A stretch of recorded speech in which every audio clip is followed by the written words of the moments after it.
He's a fashion icon among his revolutionary peers, and he is everywhere. In fact, all of this is Che. Ernesto Che Guevara.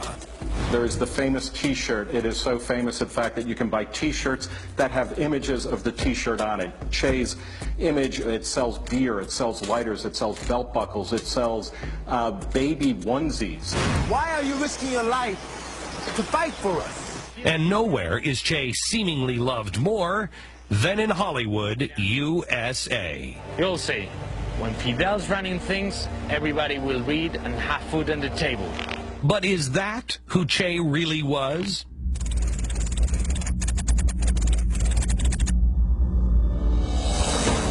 One of the things that is fascinating about the cult of Che is that it effectively thrives in the absence of any kind of historical understanding. For example, look around at an anti-war rally, and you'll probably see Che. Che was a self-taught revolutionary who was instrumental in Castro's takeover of Cuba. He became known as the Butcher of La Cabaña prison in revolutionary Cuba, where he personally oversaw the execution of anywhere from 175 to several hundred people. He's implicated in thousands of deaths that come after that. 14,000 men and boys were executed in Cuba during the 1960s. He said that his dream was to become a killing machine. He said to his revolutionary comrades, if they weren't sure of someone's loyalty, if in doubt, kill him. These are the realities that we need to understand about Che. You could probably call him clinically a sadist.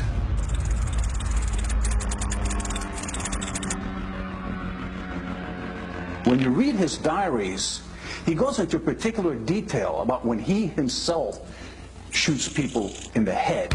But it goes beyond war. Go to a rock concert, and you're sure to see Che.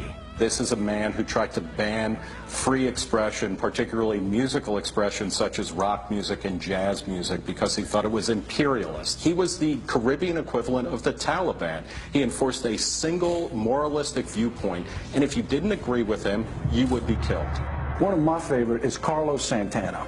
At the 2005 Oscars, naturally, the Motorcycle Diaries won an Oscar, and Carlos Santana went there to play the theme song for it. Well, he was wearing a Che Guevara t-shirt. Carlos Santana was showing off the emblem of a regime that made it a criminal offense to listen to Carlos Santana music. But surely Che was a progressive and uniting force on race, right? He says, the Negro is lazy and indolent and spends all of his money on frivolities and booze, whereas the European is intelligent and forward-looking. This is from his own diaries, yet we've got Jesse Jackson down there.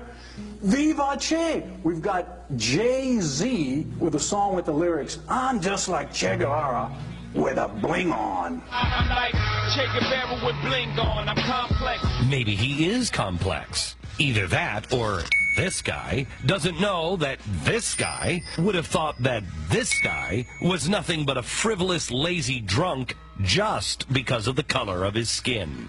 So what's wrong with wearing the t-shirt of a warmongering, bloodthirsty racist? Well, what if he was also a terrorist, too?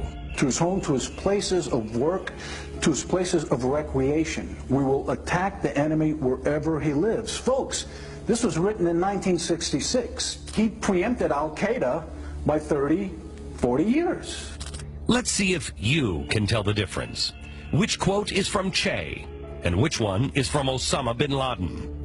Who said that if he had nuclear weapons, he would use them against the very heart of America, including New York City? And who said the U.S. is a great enemy of mankind? Against those hyenas, there is no option but extermination. Yeah, it was kind of unfair. It was a trick question. Both of those quotes are from Che. Luckily, his attempts at killing Americans on our soil were about as effective as his attempts to ignite revolution around the world. We look 50 years into the future, and there are only two unapologetic communist regimes, North Korea and Cuba. If they had enough nutrition in order to run out of North Korea, they would do that. They're starving there. In Cuba, we see time and again People who are so desperate to get off that island hellhole that they will swim through shark-infested waters. Che was the vanguard of the revolution. He was going to bring communism everywhere around the world. In this sense, Che was an absolute abject failure, and it's a damn good thing that he was. While Che wasn't successful in his bid for world revolution, there are plenty of people trying to pick up right where he left off. So what was it like to live in the one place that Che was successful? Find out next.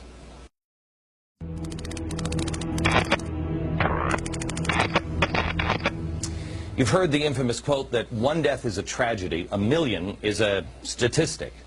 We've examined these events from a big picture perspective, but now let's move away from the statistics and look at the personal tragedy.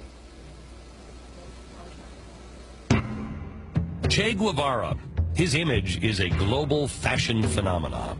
Hopefully, by now, you know why that's so offensive to so many. But giving you the number of executions he ordered is one thing.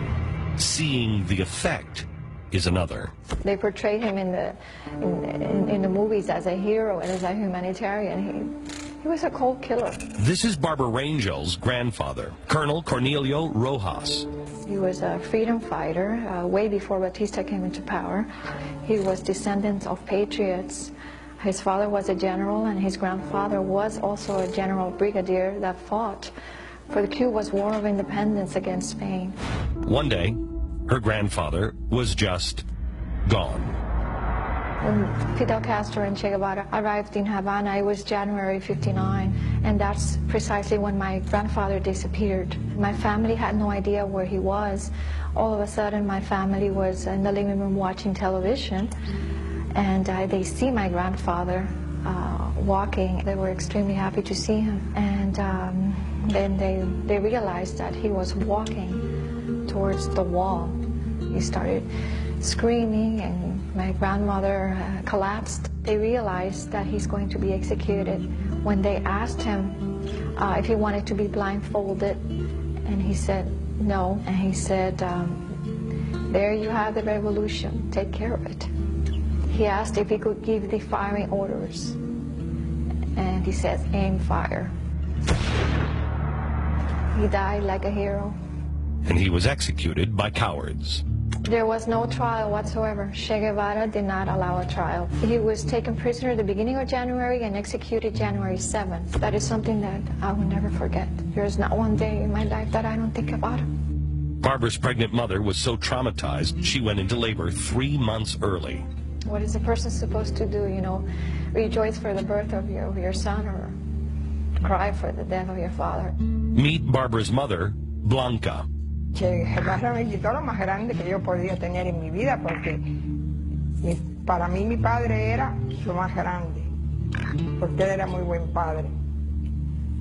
Eso me lo quitó el Che Guevara, y por eso 50 años vengo padeciendo, y nunca podré olvidar lo que me hizo.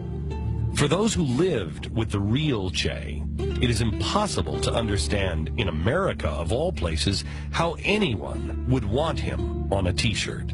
Please do a lot of research before you make a fool of yourself wearing a t-shirt of a cold killing machine. Throughout the interview with Barbara and Blanca, they were incredibly strong. But you can see how deeply these events have shaken them, even to this day. Yo no he podido ser la misma mujer que fui antes, porque yo...